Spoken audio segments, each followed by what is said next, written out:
Hi everyone, this is going to be our training video for our Sunday school program at Valley Hope Church. We were going to meet all together, and obviously things have changed, and so I just wanted to present to you our annual training over the computer.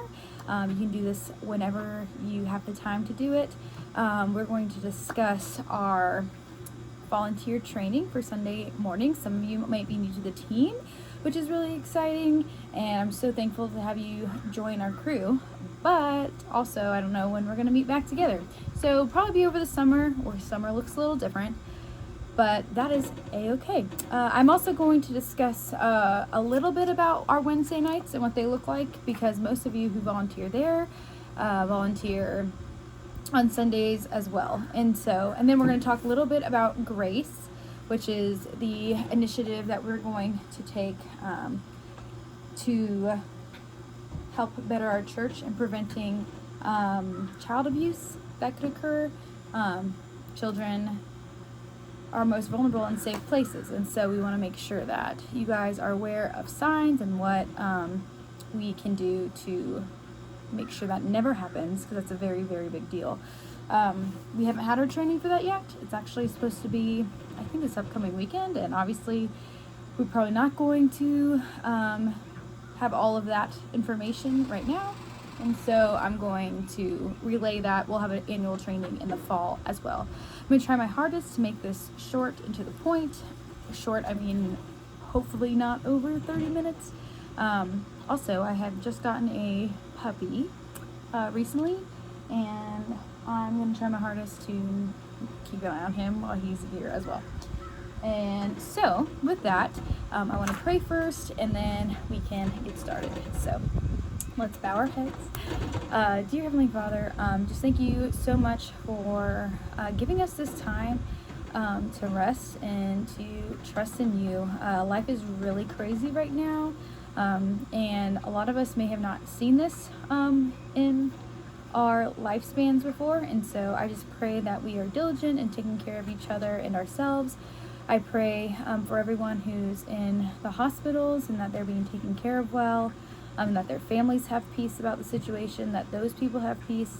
I pray for the people who are taking care of those in the hospital, and that they can be diligent and efficient, give them open minds and clear heads, and not stressed about the situation, but do the best they can to get the job done.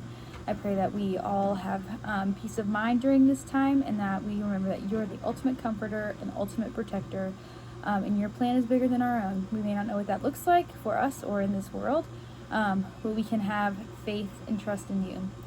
We thank you so much for all that you're doing. I pray for these kids in this ministry and everything you have coming forward. And I just hope that we can do everything we can to bring glory to your kingdom and to you. We love you. In your name we pray. Amen. So a little bit about me, if you've never met me before, is I am from Florida. I am about to be 25 this upcoming month. And so I'm a little baby in the world. I'm from UF, or I went to the University of Florida. And then over the summers, I worked at Camp Crestridge, and then met my husband Garrett working and interning there my first year out of college. We got married, and then I am now a EC assistant at Black Mountain Primary, and I also do this job as well. Sorry, he's chewing on a rawhide, so just want to make sure it wasn't the carpet. And so that's a little bit about me. I love working with kids. I usually worked with middle schoolers, but the past couple of years I worked with solely elementary school. And so my job at Valley Hope is to encompass working with kids who are babies, newborn, to 5th grade and on. That's it. Not on. I'm not working with middle schoolers, but working with the 5th elementary school age. And so this past year I'll be entering into my 3rd year at... I'm going to get distracted, and I apologize. This will be I'm entering into my 3rd year in the fall working for Valley Hope, and I know last year was a little crazy because I got married, and so my focus was not the best. I am going to be honest with you.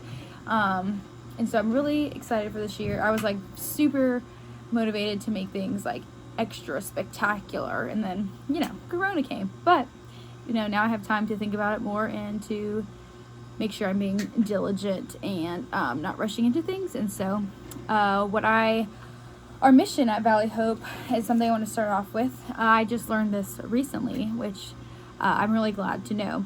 Well, I know our mission, but I like learning about our core values and vision as well. And so the vision statement is to see the kingdom of Jesus transform the Swannanoa Valley. So in that, we want to make sure that we are glorifying him, being good witnesses, and doing what we can to bring Jesus to our valley. But that doesn't mean we stop there. We can do it in other places across the world with our missions team. You can do it with your friends that are not in the Swannanoa Valley. But that is our vision statement. Valley Hope's mission is what we do, how we participate, and what the Spirit is already doing to see the kingdom of Jesus grow and transform our valley. And some of those core values, there's 4 of them, is gospel, discipleship, community, and mission. And so the gospel is bring the good news of Jesus and make it that the central part of everything we do. The next part would be actually community.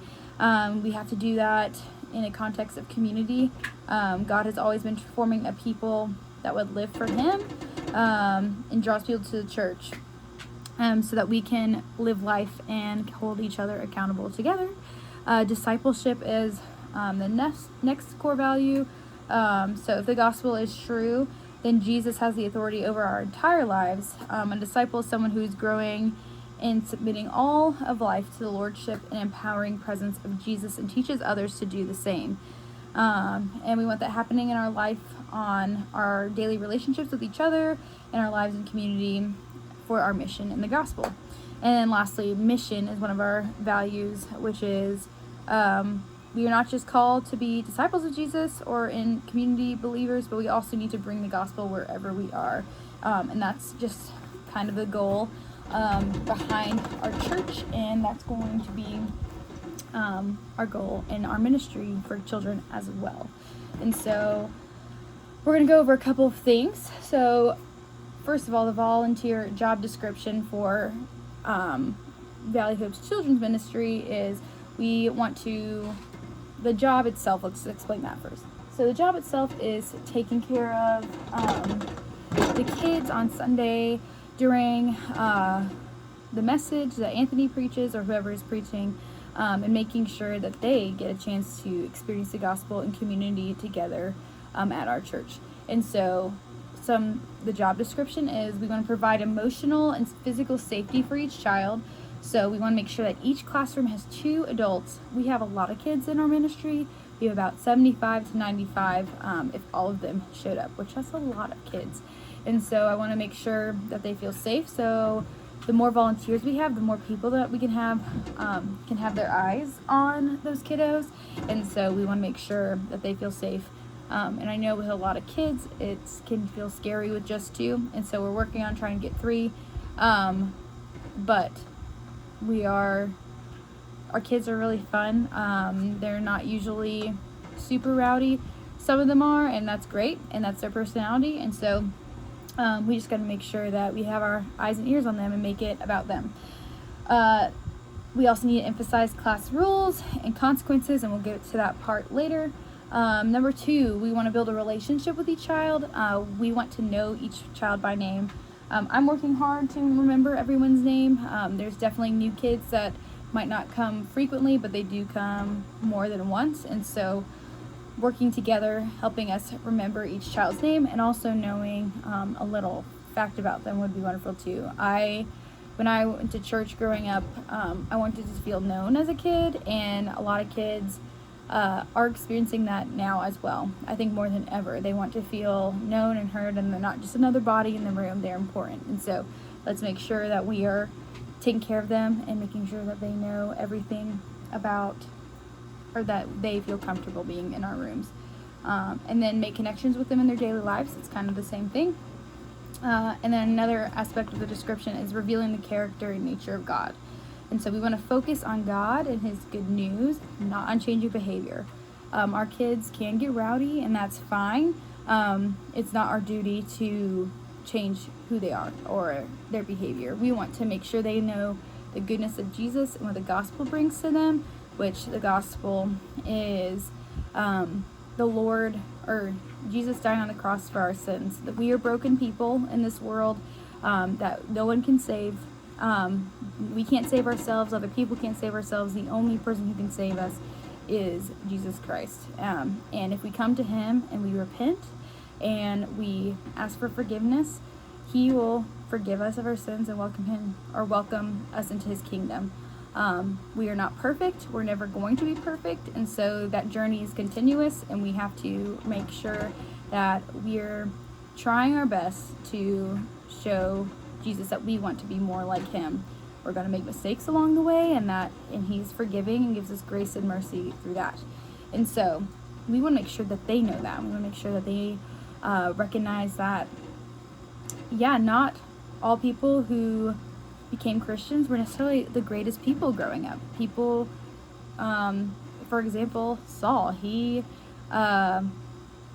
killed a bunch of people that were Christians, and then he became one of the most well-known followers of Christ. And so we want to make sure that they know that they can come to Jesus. We're not forcing it upon them. We just want them to know that this is something that's a very important decision, and all the good and wonderful things that can come with having a relationship with the Lord. And so we want to ask the Holy Spirit to come and move in our class. So when we are praying at the beginning, we should open each class in prayer. And so make sure that they remember that you are not the one changing their life. You are a vessel that the Lord can use to speak to these children. And if they don't hear anything through you, that's okay too. But we have to ask that the Holy Spirit is the one transforming them. And we can't take the credit for ourselves, because it's not us. It's very cool to witness, but it's not us who've changed their life. It is the Lord and Jesus Christ. So, volunteer responsibilities. Let's get started with that. So that was a little bit about the description and our goals. And so, volunteer responsibilities. Curriculum will be sent during the week before Sunday. So when you get to class, there is going to be a set of curriculum in a drawer or on the table when you get there.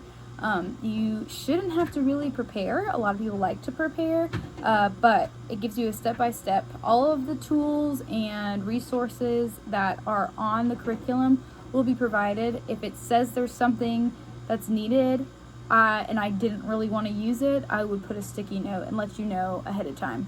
I might not have been the best at that in the past, so if I haven't done that, I apologize. I tried really hard.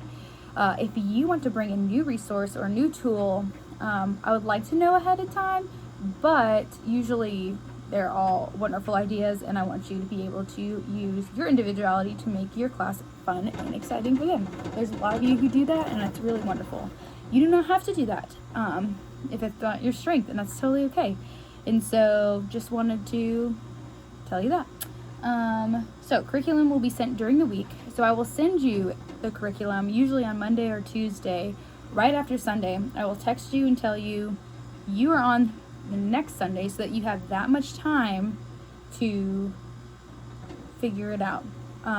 Figure out if something comes up, or if someone's sick and you know ahead of time, like, hey, I'm feeling really bad, it's Friday, and I just need to have someone else do it.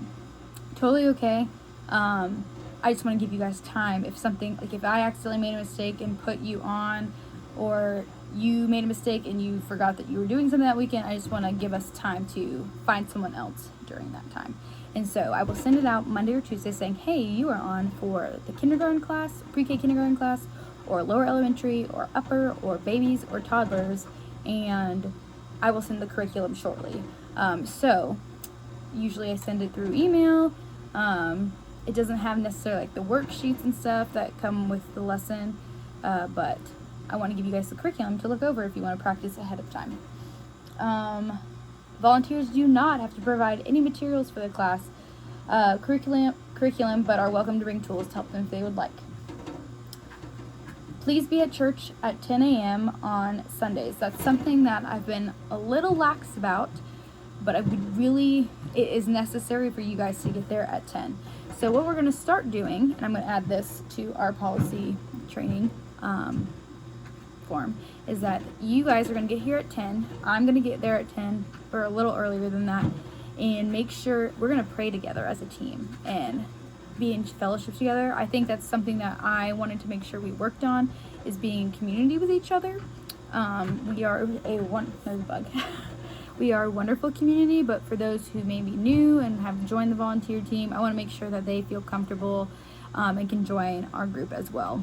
I'm personally really not the best at meeting people, which is funny with this job, but I'm working on it. I like developing relationships more, and so I want to make sure that I develop a relationship with each and every one of you, and I want you guys to do it with each other. And so we're going to meet every Sunday at 10 a.m. That's if you're volunteering, not if you're just on the team, or the group of people who are in this ministry together.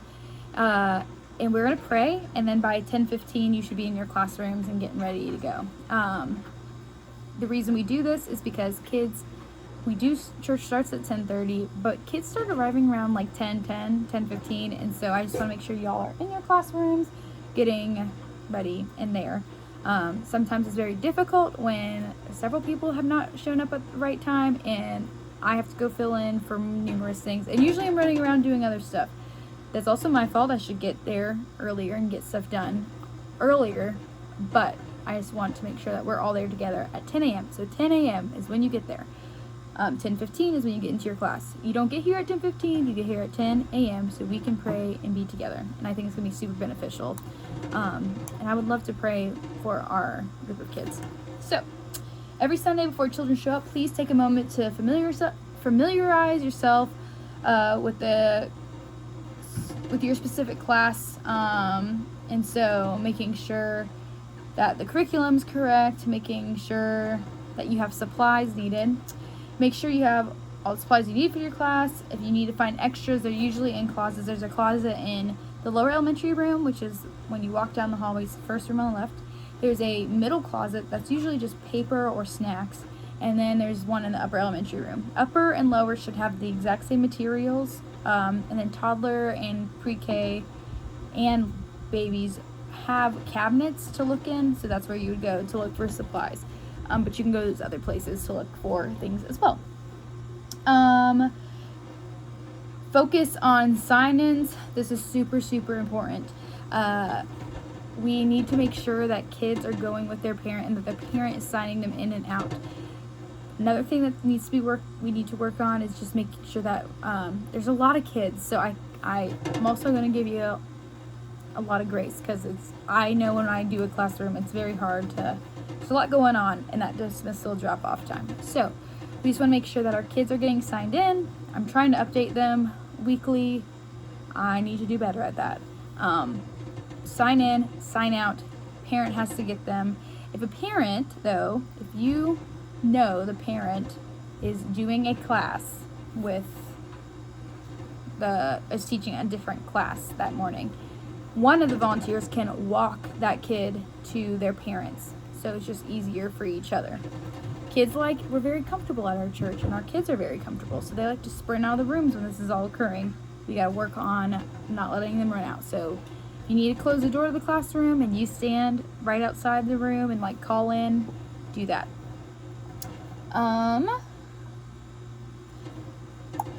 Make sure the door to your classroom is closed to keep children safe. We're working on the pre-K, kindergarten room, and toddler room being not as hot, especially with summer being right around the corner. Is very hot in those rooms. We're working on getting curtains and things to make it a little cooler. And so if you need to crack the door for room air, please do, because I'd rather you not feel like you're in an oven. So keep the door closed, but also use your own discretion when it comes to heat and the amount of kids in your classroom. Sorry, I should keep my mouse where I'm at. Begin class by introducing yourselves and going over class rules and consequences. So there's usually a white piece of paper on the wall that tells you the class conduct and how they're supposed to behave. Please, please, please introduce yourself. Some of these kids may have never seen you before. I'm trying to think of a way to make it where kids are more comfortable or having a consistent teacher weekly, but that's still in the works. And so you might have never met these kids, and so you need to share your name, and then also make sure you're engaging with them, speaking with them at their level, which I know can be difficult. And so just try to talk to them about things they think they find interesting at first. Go around in a circle, say a fun fact, say where you're from, talk about a funny thing that happened that week. You do highs and lows, noodles and buffaloes. Those are like silly stories or crazy stories that happened that week, and ask everyone about it. Helps you get to know them and they get to know you. And so that is a super important thing that needs to get done every single Sunday in the morning, the first thing that you do when class begins. Communicate any concerns or feedback about your class to the children's director, which is me. If something happened with a specific child, make sure parents are notified at what occurred. So if you've had to super be on top of a kid because they were super disrespectful or misbehaving, a lot of these kids are very comfortable with us and can talk to us in ways that may not be super respectful.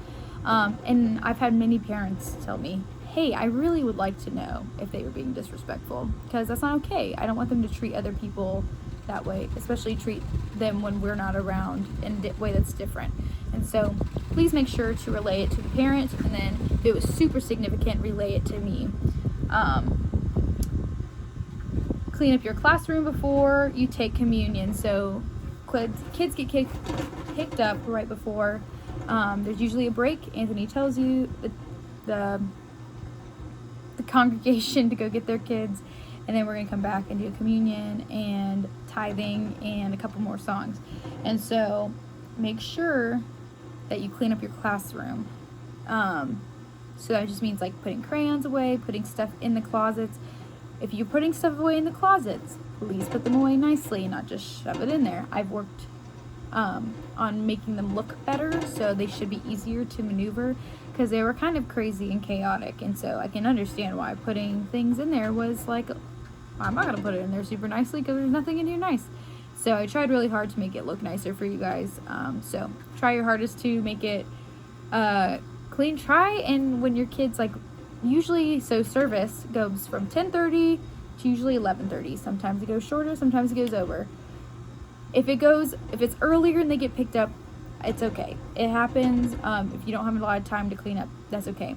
But around 11:20, I would, sorry, I have to keep checking on our dog. At 11:20 is when I would say, hey guys, we're going to clean up and play a little game after we clean up, so that the room can be tidied up. If you have food or snack and it went a little crazy, just let me know and I can vacuum it up at the end. So just let me know that when that occurs. It happens in the toddler room a lot, and you don't need to vacuum it. I can do it, or someone who wants to do it can do it. But please don't feel like you have to do that if that's occurred. Just let me know. All right, scheduling. So here we go. Sorry, I'm talking a lot. This is probably gonna be a little longer than 30 minutes. Just fair warning. So scheduling. So I make a schedule for every 2 months. So usually it's, right now our schedule is for February, March. And so I was gonna make one for April, May, June, July, August, September, October, November, December, January. They go in 2-month increments. One things that like look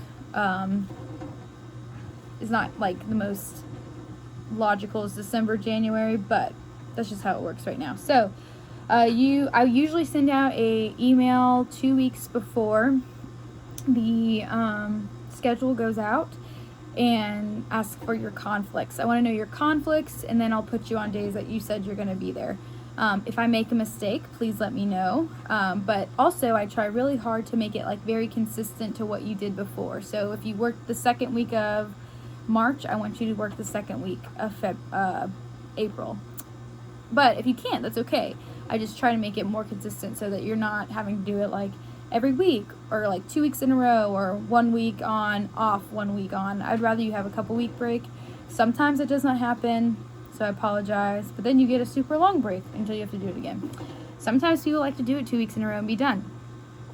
Sometimes you will be on several different classes. So we have babies / nursery, toddlers, pre-K, kindergarten, lower elementary, and upper elementary. All of our classes besides our baby class are quite large right now, and so I definitely need help in the toddler through upper elementary section of our children's ministry. Sometimes they've asked to only be in the toddler room, or they're only in the upper elementary room, and that's totally okay. So, but there are other people who are like, hey, I'll be anywhere, put me where you need. And so sometimes they might work in the babies, and then the lower elementary, and then the pre-K, kindergarten. I try to have you only on twice or once a month, so twice in a scheduling, I can't think of the word, in a schedule. And so just let me know if it's a problematic, or if you did a class and you were like, that was really crazy. A lot of them are crazy, so just want to warn you about that. But yes, if the classes are crazy and you were like, I just can't do it again, I can do it with someone else, that's totally okay too. So just please be very transparent with me. If you like a suggestion in a class, like if you were like, this is why this was terrible, I'm not trying to scare you, people who are new or the old people. I'm just telling you, if something went awry or something, please tell me. Be honest with me about any suggestions. My feelings will not get hurt. I want to make things the best that they can be, and I can't have eyes on everything. And so your eyes are super important to my job and our children's ministry. So please keep me updated on those things. And over communicate with me when it comes to conflicts. If you're like, I literally can only do this day and this day, don't even try to put me on anywhere else. That works too. A lot of people do that. If that's easier for you to say, hey, I would want to do this Sunday and this Sunday, works perfect. Because if you tell me you have no conflicts, I'm going to put you wherever works best, which that is also great. Both ways are great.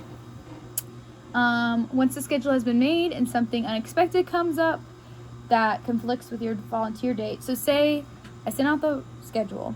I normally send out the schedule and I say, hey, can you please let me know if there was something that got messed up? I try to ask immediately so that I can fix it first. But if you don't let me know, I'm going to ask you to fix it over me. Because if there's some weeks when several people like can't do it or have to make it up, always ask a substitute. And then if like nothing works, so basically you need to send out on the schedule email or conflict email, probably conflict over schedule. Sorry if I'm talking in a bunch of different sections. So on the conflict email, all of the emails for everyone are on there. And I'll make a list to make it easier for you guys. But you need to ask those people on that list. I would just send out a mass message and say, hey, I need someone to cover me this Sunday. Try to ask earlier than later. Sometimes Saturday night happens and someone gets sick in your family, and that's when you should tell me first, because I can fix that quicker. But try your hardest to ask someone else first and then come to me, just because if multiple people are doing it to me, it's a lot of cogs and wheels to fix, and so please just let me know, or ask other people and then let me know, and then always let me know after you've changed it, so that I can make note of it for the future. So if you switch with someone, I can fix it on the calendar. All right. Guidelines and policies. So for health concerns, encourage to ask parents to keep kids in the service if child has green snot, fever, vomiting in the past 24 hours. So if teacher or parents are very diligent about that, but if you notice a kid is like, this usually is in the lower classroom ages, if someone has a lot of icky snot or they're like looking really rough, check with the parent, ask if anything's happening. Also, my number should be in every classroom on a box, or you should have it. And so please let me know. I have my phone on. I check it pretty regularly during the service for you guys, not for other things, for you guys, to make sure that you're okay. All right, first aid. First aid kits will be in each classroom. There's usually one in every closet. If you are in the pre-K kindergarten classroom, there's one in the metal cabinet. There's one in the cabinet in the toddler room, and there's one in the cabinet in the nursery. And so please make sure you use that if needed. They should be full, like very little of it has been used. There's also an AED in the if you were to need it, which it would very, very, very not really occur, but if you need it, there is one in the sanctuary in the lobby, I believe. I'll let you guys know that. That's something I should know. And there's gonna be several people who are first aid certified and CPR certified for if something crazy happens, including myself. So if anything is happening, please, please, please, pronto, text me. We are going to have radios in every classroom coming up, and so I will have that on me as well. All right. And there has been an occasion where someone has cut their head open, but it was very little. And so if a kid gets hurt, you need to let me know, and then I will let the parent know that is involved if something is super, super hurt. If it's something like I need to let them know now, tell them and then me, that's okay. The emergency, it's always should be like the people who are the most important, and in a scenario the parent is more important than me. And so please, if that situation occur, if it's like brief, not that super big of a deal, but you want to make sure to get it checked, please ask me first. Youth workers. So there's a lot of kids who have been asking to help volunteer in classrooms, and so there's been a lot of upper elementary have been asking, and I think that's really important. But I want to give the kids who are in middle school and high school the opportunity to volunteer in classrooms first. They are not included as an adult, and so there will always be 2 adults in a classroom. But if your high schooler or middle schooler would like to help, they can just let me know, and I will put them usually on the same schedule that you are that week. I'm no longer going to ask or let kids who are under 5th grade volunteer in classrooms, because they either need to be in service during the week where they are in upper elementaries in service, or they need to be in the classroom. They can't be volunteering every week. I think it's really important. And so over the summer, when upper and lower are both in service, I would love for once a month if they wanted to volunteer, but during the school year, they cannot, checking again, they cannot volunteer in the classrooms. And so that's been a question that's been asked a lot, and so I want to make sure. Also, I need to know officially the week of if they want to volunteer, so I can put them on the schedule and be super, super prepared. If you have forgotten, please ask me like Monday, Tuesday, or Wednesday of the week before to let me know if your child would like to help. I would love to put them on and get them used to it. I think service is so, so important to get used to with each other and in the community of the church, but I really need to know ahead of time because it puts me in a bad position and sometimes the volunteers in a bad position, and so I will let that be known around the church as well. Youth workers are to never be left alone with children in a class to operate bathroom. So a high schooler and middle schooler cannot take kiddos to the bathroom or change them. They have to, as an adult in the room has to do it. Youth workers provide assistance to the adult, and the adult is responsible for providing structure and guidance to the youth worker. So you can't just give them curriculum and say, hey, go for it. You need to do the curriculum, and they are just kind of like an extra body to entertain the kids. He just barked. All right. Food in the classroom. We will now be providing snacks for every age group. All snacks will be gluten-free, dairy-free, and nut-free. If children need a drink, water will be provided. Make sure children have clean hands before they eat, and volunteers must wash their hands before they serve the snack. Specialty snacks will be provided on certain occasions that the curriculum calls for it, but there will be a sign at the sign-in sheet to let parents know what will be served and if there's any ingredients that could be a dietary restriction. So, specifically for lower and upper elementary, there are sometimes festivals that they have for the class. Those snacks will not be gluten-free and dairy-free, but I will provide I'll provide a option for those kids who can't eat it, and I will tell you what the actual snack is for the festival. So if it's like Chips Ahoy Chewies, which is what has been recently, I'll put that on the sign outside the classroom. And then I always have snack bars that are gluten-free, dairy-free. They're hypoallergenic, the word? I should know that. But all allergy friendly, basically is what I was trying to say. And so those will be provided to those kids. Toddlers will always have either rice or corn checks. That is a snack they will always have. Pre-K students and kindergarten students will always have gluten-free pretzels. That is a snack they will always have. And then babies, they do not get offered a snack because they're babies. If parents usually provide that, but they are you could tell they're cranky and they need something. I always have Go-Go squeezes in the fridge, and then I also have not Honey Nut Cheerios, just plain regular Cheerios in the hallway for them to have. They have not been used that much, but they're there for your availability. If there's any questions about that, please let me know. I don't know if that was clear or not. Okay, children's rules and consequences. We're over the 30-minute mark. Sorry, we're going to get through this. So there's 4 rules. Children need structures and boundaries to thrive. They do.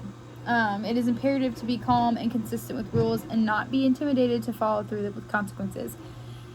Kids super need boundaries and they super need structure. That's why during this time, I'm sure it's quite chaotic in those of you who have kids in your home. But if you've had structure, it's just very valuable to their day. It helps them learn what boundaries are and help them learn how to behave well, honestly. And so the 4 rules, they're pretty basic. Obey the teacher. So that just means they need to listen to you. They need to respect you. You are not to be like a military leader. Just be kind and tell them, hey, I want to hear you and what you have to say, but you gotta respect me. So if I'm talking, I need you to listen to me when I'm talking. If you need to talk, raise your hand. I want to hear what you have to say, but we just need to be respectful of each other. I want to respect you and you respect me. 2, listen. That kind of goes with the same thing. So that's, if they're being a little rowdy, they need to listen to you. And so getting them to calm